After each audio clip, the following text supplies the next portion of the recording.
right here on the John Fredericks Radio Network as we cover New Hampshire politics and all that good stuff. And joining us now, and I'm telling you, Matt is going to end up being a super regular guest on the John Fredericks Show. He did a piece the other day.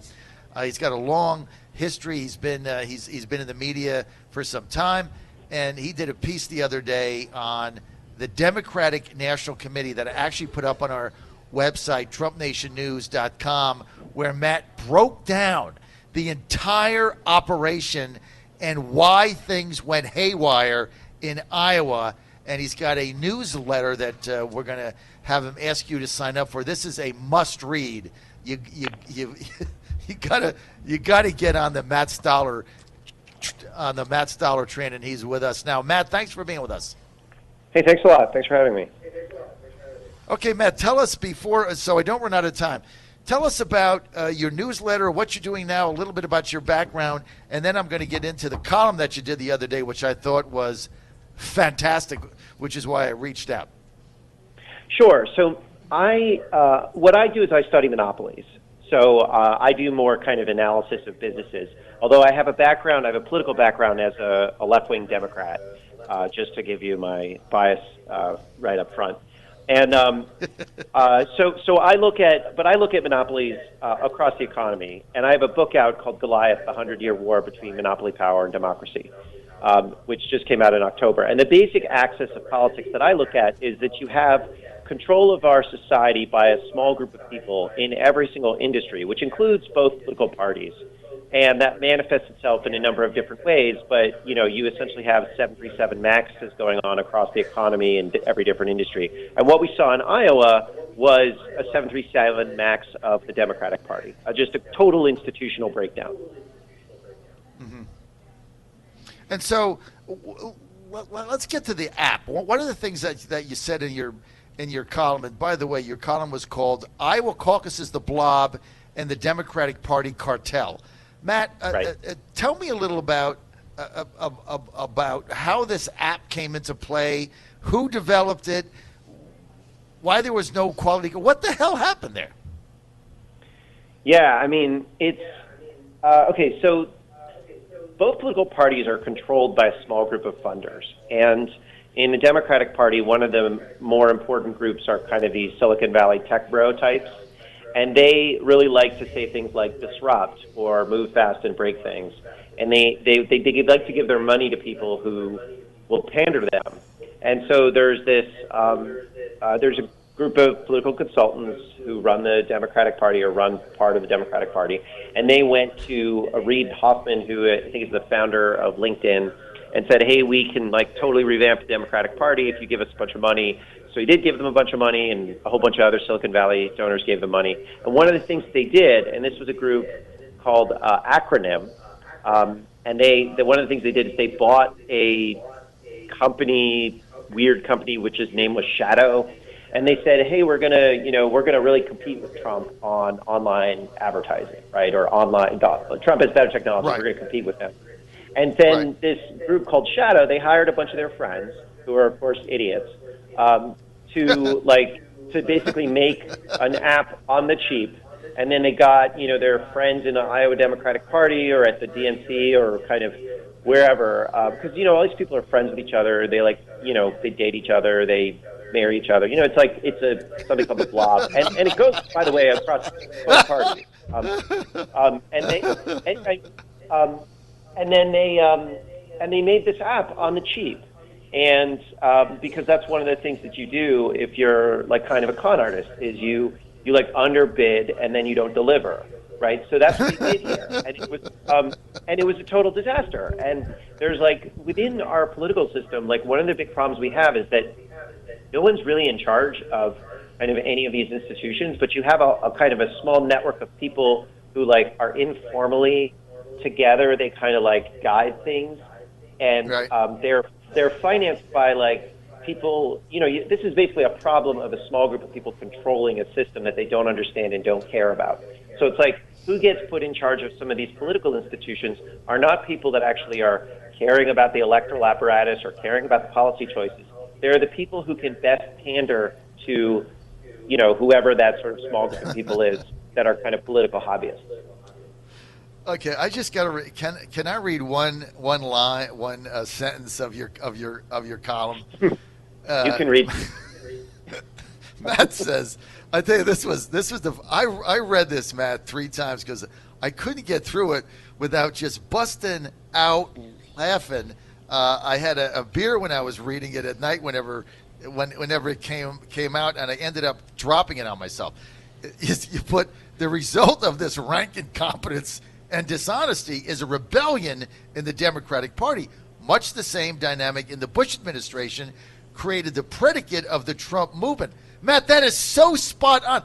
If you were a Trump supporter like me from the very beginning, I mean, before the escalator, it was beyond nominating Trump for his vision and America First. We wanted to blow the Republican Party to smithereens. We couldn't stand the whole thing. So that is so spot on. Then you said the most important symbol is Bernie Sanders. So right again. But you can see the bitterness across the what you call cartel in other places, such as the reaction to Alexandria Ocasio-Cortez when she entered Congress. I mean, Matt, you've got this entire thing nailed, and then you talk about this group that put this app together. Acronym? What was it? Acronym something? Who are these people? You can't spell acronym without crony. That's more of a spelling joke, but I mean, I think what's fascinating. So that the Bush dynamic is a contact of mine who worked at the Trump administration on trade told me about that. I was like, oh, that makes a lot of sense. It's like you guys had to deal with Mitt Romney, right? You had to deal with the catastrophe of the Bush administration and like the fact that the Republican Party was controlled by like George Bush's Christmas card list. And that's like really embarrassing because he screwed everything up, right, in this very obvious way. And then I had to sit there and watch as Obama did the same thing. And like the foreclosure mess was like, I couldn't explain to people foreclosure mess was a disaster until now when I'm like, oh, by the way, you see the Iowa caucuses? The guy who ran that was a Obama cabinet official. Like they're incompetent, right? They're not good at things. And it was like, it's the same thing. It's like Mitt Romney in 2012 was like a catastrophic candidate. And I was sitting there, I thought that Obama was easily beatable. I thought he was a weak candidate. And then, you guys put up, well, not you, but like the they're now never Trumpers, I guess. Yeah, the neocons, yeah. The neocons, they put up Mitt Romney. And it's like, I think the risk here is, we're having our fight within the Democratic Party. It's like a populist, it's like the populists versus the kind of plutocrat types. And it's I don't know who's going to win, but I hope the populists win. But it's like you guys have the same dynamic. But I will say this about the Trump administration. Like, there are some really good people who, I think on the trade front, there's a lot of really good people that, like, know the operations. But on, for things like antitrust or for things like addressing corporate power, you guys have it's like the Bush administration is in there again on a whole bunch of like important parts. And so it's like, we got to I would say I got to work on cleaning out my party, but you guys got to clean out your party because it's like this same thing's going to happen to you if you don't fix, what's the problems that you have there.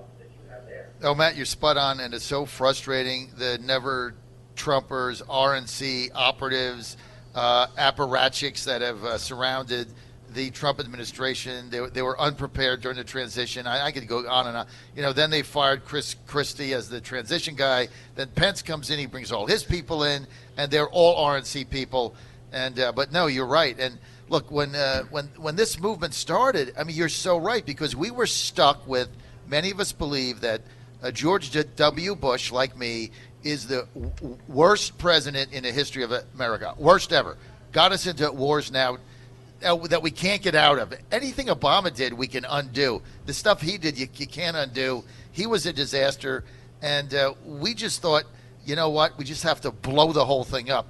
We're about halfway there. But But how about this Mayor Pete I'm just flabbergasted by this guy. He's 37 years old. He gets out of Iowa. He comes to New Hampshire. He just claims victory. He didn't even have a victory. He got beat by 6,000 votes. He claims victory, and now he's tied in New Hampshire with Bernie Sanders, who's getting screwed again.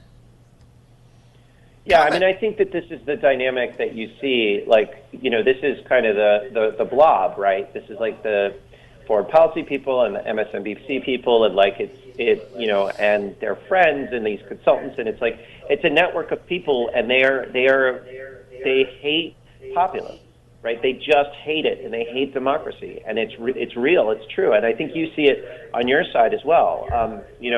And I would just like note, for example, a lot of time looking at big tech, because I think that Amazon and Google and Facebook are really dangerous institutions. It's not, I mean, they're innovative, but they've caused a lot of problems as well. And it's like under Obama, these guys gained massive amounts of power. Under Trump, they're gaining massive amounts of power. And under someone like Buttigieg or Bloomberg, they would gain lots of power. And we have a real problem with monopolies across the economy, and we got to start actually addressing it. And I don't think there's a way to do that unless the populists win in both. Win, all right, so we're with Matt Stoller. You can follow him on Twitter at Matthew W. Stoller. He's the author of the book Goliath: The 100-Year War Between Monopoly Power and Democracy. This is published by Scheinman and Schuster. You can get that as your favorite bookstore, but don't buy it at Amazon because they control everything. Actually, go to Barnes & Noble and buy one to help them out. Matt Stoller with us, also longtime follower of the DNC. And then how about Tom Perez yesterday? I mean, Matt, you can't make this up. So your chairman calls for a recanvass, and the guy that screwed the whole thing up, whatever his name is, the guy that did the press conference, the chairman of the Iowa Democratic Party says, no, screw you. I'm not doing a canvass. He's the chairman of the Democratic Party, says it got to be a recanvass, and the chairman of Iowa says no, not until somebody asks for it. You can basically pound sand. I mean, Matt, you cannot make this stuff up. I know. It's like I'm so embarrassed. I feel like all these people are working for the Trump re-election campaign. They're working for the Trump re-election campaign. Yeah, no. No, I mean, look, Tom Perez didn't even want to do the job. That's the thing. It's like he was inserted in there, and he just didn't want to do it. He was recruited because there was a Keith Ellison, who's a great guy, and like, and the progressives basically were going to put him in there as a kind of, we're going to heal the party after Hillary and Bernie fought in 2016, and Obama came in and said, no, I want my guy in there. I don't like Keith Ellison since he said, kind of mean things about me occasionally. So now we have this, and Tom Perez didn't want to do it. And so when you don't want to do a job, like, you don't do a particularly good job, you're not particularly interested. And that's what we see here. And I mean, it's just like, it's so embarrassing, but it's also like, it's a real problem. Like, we need I mean, I know you guys, you probably don't agree with this, but we do need a competitive, coherent Democratic Party. You do need an institution that can project arguments to challenge the party in power. Like, that's an important check in our democracy. All right, Matt, tell us about the Bloomberg campaign. A couple of stunning things. I had Mayor Michael Nutter on yesterday. Second time I've had him on. National chairman, Bloomberg for President campaign. He said a couple things that really shocked me, and I'm taking this campaign very seriously. Here's one of them. Forget the money he's spending on ads. He told me that as of yesterday, they had 2,015 people on payroll on the ground. I know a lot of them in Virginia, and people that were getting paid $2,000 a month for Klobuchar or $2,500, they're getting $6,000. So he's paying people well. Do you know that at the height of the Trump primary campaign on Super Tuesday, March 1st, 2016, we had 52 paid staff in the entire organization. 52. He's got 2,015 today. 1 month ahead of time, we had 52 on Super Tuesday. How are we going to beat this guy? I mean, I don't Isn't that a stunning number? Do elections. I mean, it's amazing. I don't do elections, right? Because I think like elections are sort of random. So I look at monopolies because they're, we can actually do something about them. But I think it's really a testament to the fact that, like, right now, who's controlling our electoral apparatus? It's Michael Bloomberg, who effectively, he has $60 billion because he has kind of like a monopoly over the instant messaging that Right. hedge funds use to talk to each other. And so he now structures political discourse in a really meaningful way, right? Because he has that monopoly, and he can translate that into political power. And then you have someone like Mark Zuckerberg, who's just making decisions about what ads, about the rules for advertising in our democracy, right? So those are the people. Right. I think that's really the political dynamic that we're dealing with, and it's a frightening thing. It's something that I think if we want to have a democracy, we have to actually restructure those power arrangements, because it's like Michael Bloomberg can just, it's not going to make a dent in his fortune, and he can do this in any primary that he wants to in either party. And the same thing is true with Mark Zuckerberg. It literally doesn't cost him any money, and he has massive control over what we see at our political communication. So this is really a crisis for people who believe in liberty and self-government. Matt, does Mayor Bloomberg want to be the Democratic nominee for president, or does he want to be the overlord, the kingmaker? They kiss his ring, they go to him. What's his real objective here? I mean, I think he wants to, he's a kind of like I'm a left-wing populist, right? So I believe that the people should make decisions, and then I think we should do like a whole bunch of left-wing things that you probably don't like. Actually, there's some stuff you'll like. But, yes, there's some stuff where we have common ground. Yeah. Go ahead. But I think that Bloomberg is the kind of person who, I think he wants to do some of the things that I would agree with. Like, I think he wants to deal with climate change. But he also has an aristocratic view of the world. Like, he should run things, and his friends should run things just because. And I think what I find really dangerous about Bloomberg more than anything else is his relationship with the Chinese government. And it's because it's really scary how he really sees the Chinese government. I think the Chinese government is like one of the biggest threats to America right now, just the way and the world actually, just because of the way that they structure. They are structuring the terms of competition all over the world in ways that favor authoritarianism. Mm-hmm. And I see Bloomberg he's like, oh, Xi Jinping is not he's not a dictator. The Chinese are, he just effectively doesn't see them as a problematic political system.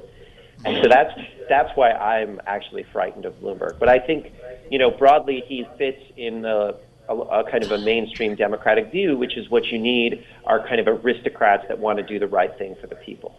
And I just think aristocracy is bad. That's the big difference. All right. So what happens to Bernie Sanders? Is he going to win New Hampshire? What do you think? Your guess is as good as mine. I don't know. My rule of thumb with politics is that it's not usually the worst thing. It's not the worst thing that usually happens, but it's usually the most annoying thing that happens.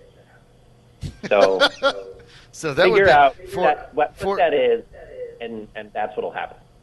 All right. So our contention is Bernie Sanders is going to get screwed out of the nomination again. So final question. I know you're short on time. Let's say Bernie goes to Milwaukee, and he's in the lead, but he can't win on the first ballot, right? But he has the lead, which I think is right now a likely scenario because I think Bernie's going to win New Hampshire, and I think he's going to do good in Nevada, and I think he's going to do better in South Carolina than anybody thinks. So I still think Bernie's the guy to beat, and I've said that for a long time. So Matt Stoller, he goes to New Hampshire. He's got the lead, but he doesn't win. Nobody realizes, except a handful of Democratic operatives, that when you guys get to a second ballot in Milwaukee, the super delegates kick in. So if I'm a delegate from Nevada and I went to caucus for Bernie and I worked for Bernie and I raised money and I gave up time and I became a delegate, I won in my district, I got to Milwaukee, I took time off my job, I went there, I spent the money for the DNC that they charge, I stayed in my hotel for $350 a day. I get to the second ballot and I find out that my vote is now worth half. What the hell's going to happen? I mean, I think it would be really funny. I don't know. I mean, in terms of a brokered convention, I think you'd probably see some sort of compromise, right? When there's just when you have a whole bunch of different factions and no one has, and they have to just bargain with each other to get a majority. But his bargaining power gets cut by 30% on the second ballot. The bargaining power goes away because the Democrats, the DNC, put in the super delegate provision on the second ballot so the adults in the room didn't have to bargain with Bernie Sanders, that they could pick the winner. I'm telling you, that place, I'm going to be there, you're going to be there, Tony's going to be there. That place is going to erupt. Because you think through, I keep posing this question. Think through yourself as a Bernie supporter and what you did, what you have to do to go to a convention as a delegate. Yeah, you got those that are anointed, the Congress people and the state party apparatus, but the rank and file, they have to spend thousands and thousands of dollars of their own money. They have to spend hundreds of hours of time to do what it takes to get there. You get there, and then on the second ballot, your vote is cut in half by congressmen, women, party officials, state senators that are anointed. Your vote gets cut in half, and you've already spent the money to get out there, and now Bernie has nothing to bargain with. He's got crap because they cut it in half. I don't think it's going to be a fun time. Democrats might have to go through their Mitt Romney moment. I mean, that might be what we have to do. Thank you.